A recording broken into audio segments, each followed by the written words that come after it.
welcome back to my channel. So as you can tell by today's video title, I am going to be revealing my MCAT score, as well as going over just some general tips, general tips, advice, and just things that I think I could have did better, things I think I could have improved upon, and then just ultimately why I'm gonna keep on applying to medical school. I'm gonna continue this application cycle. I'm not gonna retake the exam, and just in general giving you some updates about like my process. So before I get into it, I just wanna say I am gonna insert my score like snapshot right now. You're gonna be able to see it for yourself. You're gonna be able to see what I got in each individual category. I'm gonna be pretty open and transparent because, you know, ain't no shame in my game. But I would really appreciate it if you guys watch the whole video. Please do not click off as soon as you see my score and like, all right, well, I got what I needed out of this. At least watch the last 2 minutes of the video. Let me repeat that, the last 2 minutes of the video, so that way your view can count on my page. If you guys didn't know, in order for YouTube to count someone as having watched your video, they need to have at least watched the last 2 to 3 minutes of it, because otherwise, again, it's kind of obvious that you just kind of clicked on and clicked off. You know, how can that count as a view if you viewed nothing? So anyway, without further ado, I'm gonna go ahead and insert a picture of my score. Pause it, look at it, take it all in, and let's just get into it.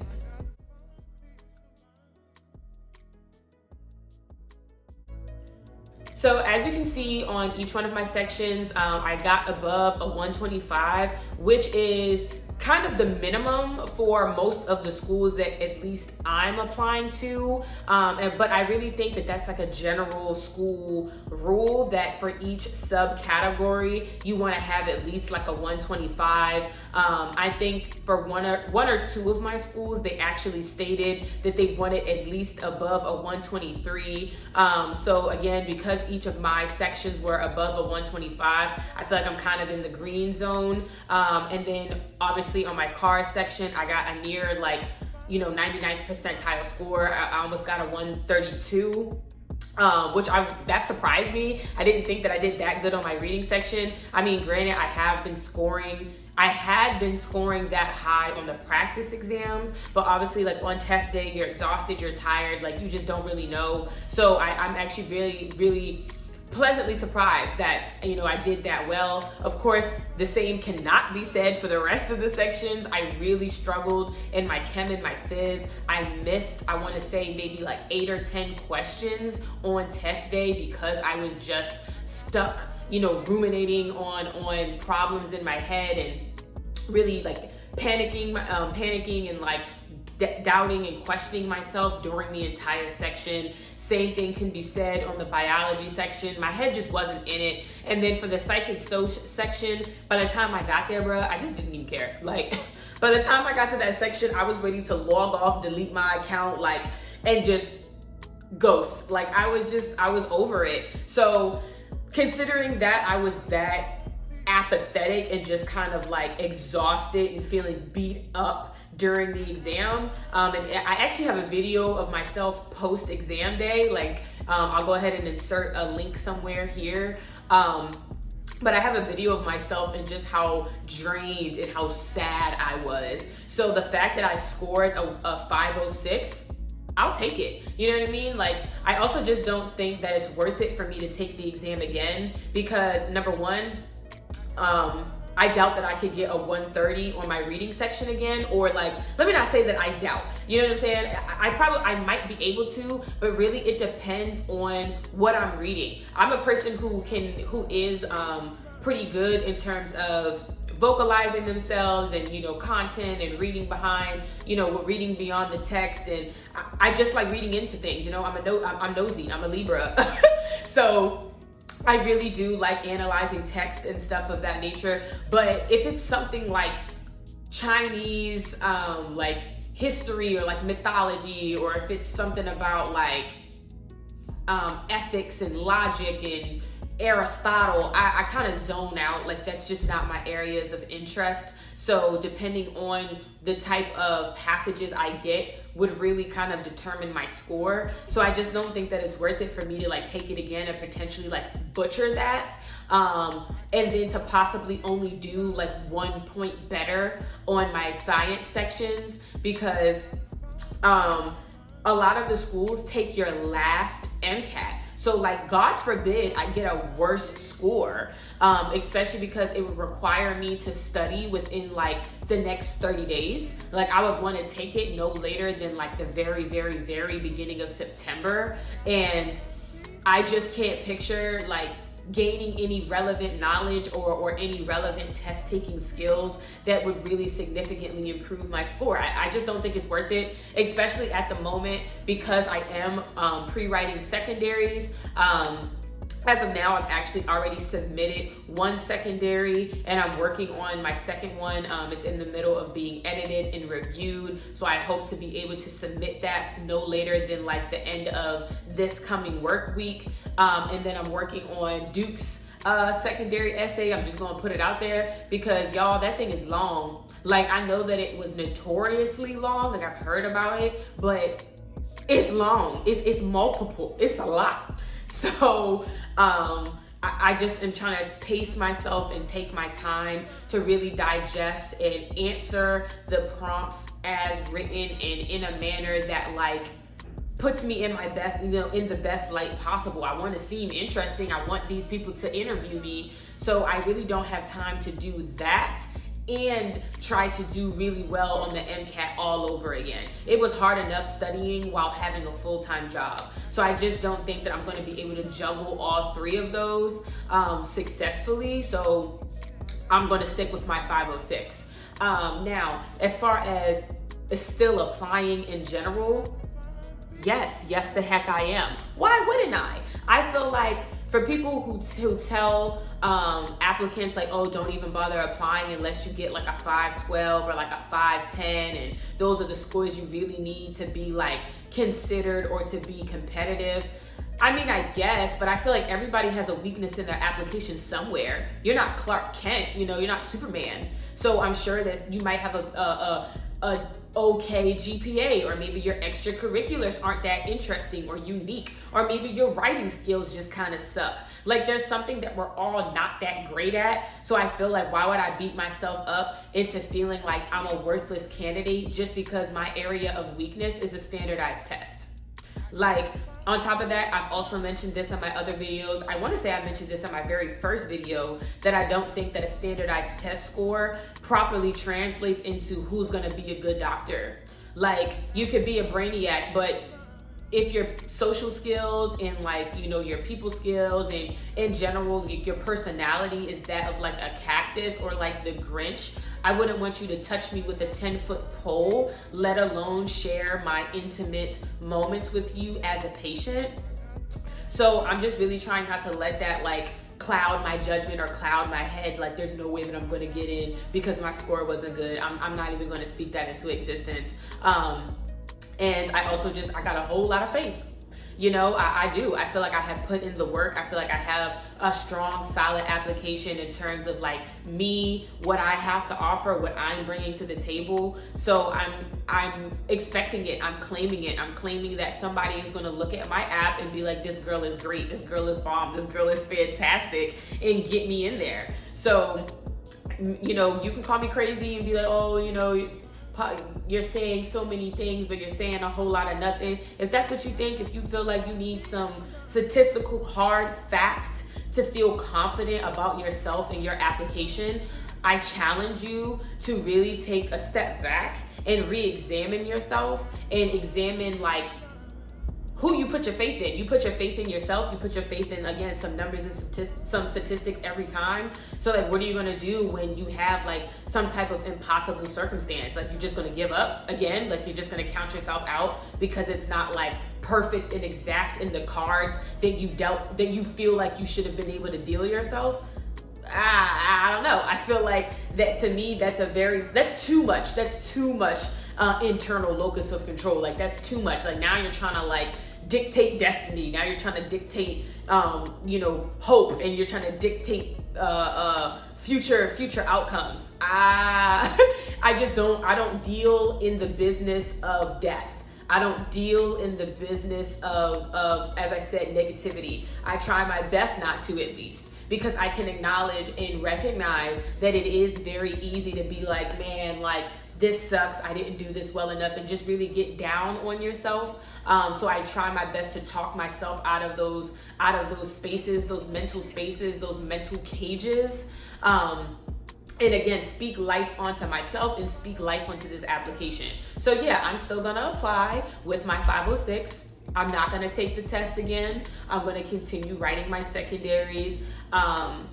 And I'm gonna continue preparing for interviews and getting my real life experiences, my work experiences and my volunteering experiences. I listen to podcasts, I watch the news, I have a whole lot of books in relation to the fields of study that I'm interested in. Like, for instance, I actually bought the book that the movie Concussion was based off of, because I'm very interested in, sports medicine, sports and athlete health, neurology. So I just kind of keep myself busy, and I keep myself like up on my toes, you know what I mean? And I keep bouncing and getting ready to fight another day. So yeah, this isn't meant to be like a super long video. I'm sorry if I didn't give you hard, concrete advice about what you should do in regards to your test score or whether or not you should apply, because I feel like nobody can tell you that, you know what I mean? Like, those people who post videos that are like, oh, watch me score in the 99th percentile, and they got like a 520,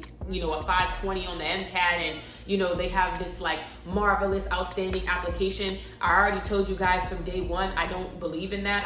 I don't believe that that's what I want my platform to be about, because I know that everybody's formula to success looks completely different. I'm just sharing my journey and how I see it and how I feel about it, to hopefully inspire and motivate somebody else to not, fall into that trap that there's some type of algorithm that you have to fit into in order to get into medical school. Now, very quickly, I'm going to go over just some things that I wish I had known prior to studying for my MCAT, and that perhaps would have helped me do better. The first one being, I should never have studied content as hard as I did. I should have maybe spent like a couple of weeks going over content, just like a quick little brush up of concepts that really gave me trouble when I was an undergrad. But the way that I was going about it, I was reading the Kaplan books and the Princeton Review, and I was going super hard with the chapters and the chapter quizzes, and I don't recommend. Honestly, I wouldn't even recommend that you buy any of those books. I think it's a waste of money, because at the end of the day, if you don't know how to approach the question that's asked on test day, the amount of content that is useless, because you're not even going to know that you need to apply it in that scenario. So I would actually, if I could go back in time, I would just do practice questions the whole time. I would spend my money on UWorld. I would spend my money on the AAMC section banks and full-length exams. I would also get some third-party exams, and I would just crank those bad boys out. I would just questions every day. 30 to however many questions I can manage a day. I don't think I would have even bothered to download Anki, except for flashcards that I made. I found that pre-made flashcards weren't really useful, because at the end of the day, a flashcard is made for your memory recall. So the way that I would remember something is perhaps not the way somebody else will remember something. A mnemonic that makes absolutely no sense to my classmate might make perfect sense to me. So I personally didn't find that the pre-made MCAT decks and Anki were helpful in that sense, in terms of trying to learn information. And instead, I would probably just approach it as do practice questions every day. Anytime that I notice a concept that I frequently get wrong, I would flag it or make a note and be like, okay, I need to go over, organelles. I need to go over enzyme kinetics, right? And then take a couple of days, maybe 2 or 3 days, just kind of hacking away at that content, so that way when I see it on another question, I won't get it wrong the next time, you know? So like content review, just in the sense of concepts you truly just do not get, no matter how many questions are thrown your way about it. Like, you are routinely getting this wrong.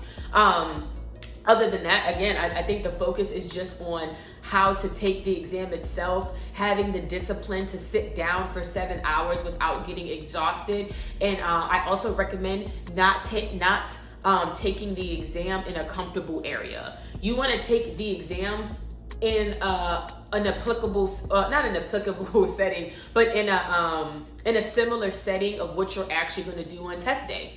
It needs to maybe go to a library, right? Go somewhere kind of quiet, go somewhere cold, because, you know, my testing room was cold. Go somewhere where like you can easily fall asleep because you're bored. You know what I mean? Don't take it in the comfort of your house. Don't take it in the comfort of your apartment, which is what I did. Take it somewhere where you're like, man, I really want to get up out of here, because that's most likely the mode and the energy that you're actually going to have on test day. So it's good to have practice combating those intrusive thoughts. So yeah, my recommendation with that is, like I said, just going to a place that's more similar to the actual testing environment.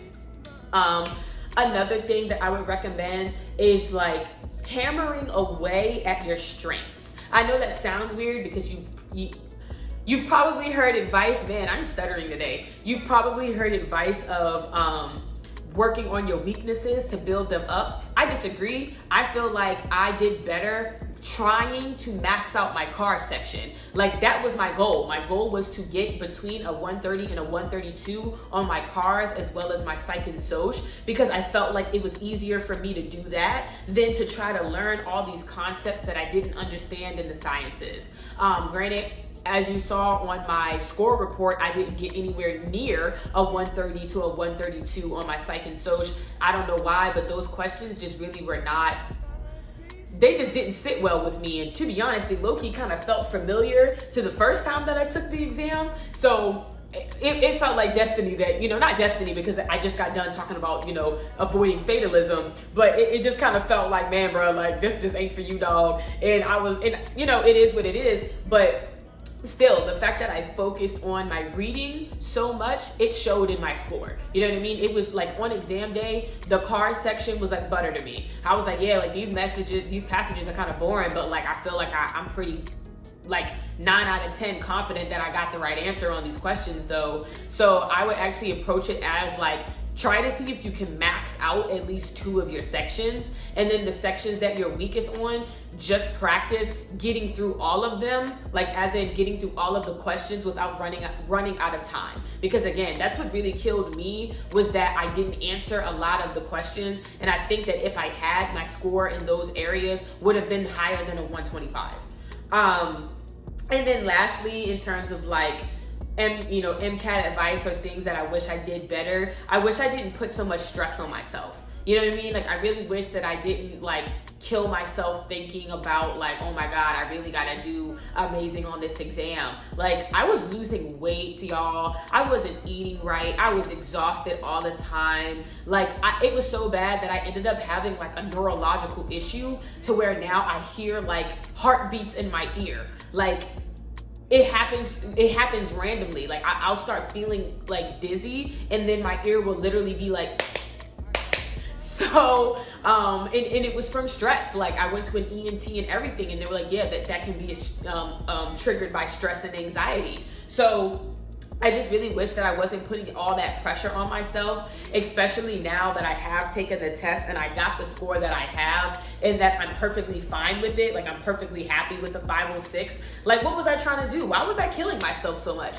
Why was I stressing myself out for this kind of like astronomical score and this astronomical result, if I was just gonna, come months later with this kind of relaxed and whatever energy? It feels like I worked myself up for nothing, and honestly I did. So that's my biggest piece of advice. Just don't sweat the small stuff, okay? Like, at the end of the day, if you took it already, you took it already. If you're about to take it, it's just something you gotta do. Just think of it as a necessary evil, and don't even drive yourself insane about it.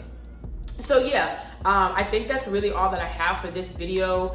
Comment down below and let me know if you kind of want me to go more in depth, because like I said, this is MCAT advice and MCAT tips, but again, I don't really think that there's that many, or at least there aren't that many that you probably haven't already heard before. And again, my key to this channel is really to not repeat and regurgitate the same BS that y'all hear from other YouTubers or just like on social media or on the internet, you know, student doctor network. Like, I'm not here to sing the same old song. I would rather have, again, conversation, dialogue, honest opinions, honest chats. That's why the name of the channel is Z Chats. So please let me know again down below what else you may like me to say about this. Just how you are feeling about your scores. How did you guys do it? Do you mind sharing that type of stuff? Like, if you're feeling sad, like maybe I can give you a nice black girl magic pep talk. Yeah, just whatever. Just go crazy in the comments. Like, share, subscribe, and I hope that this video was helpful to somebody, or at least encouraging to somebody, okay?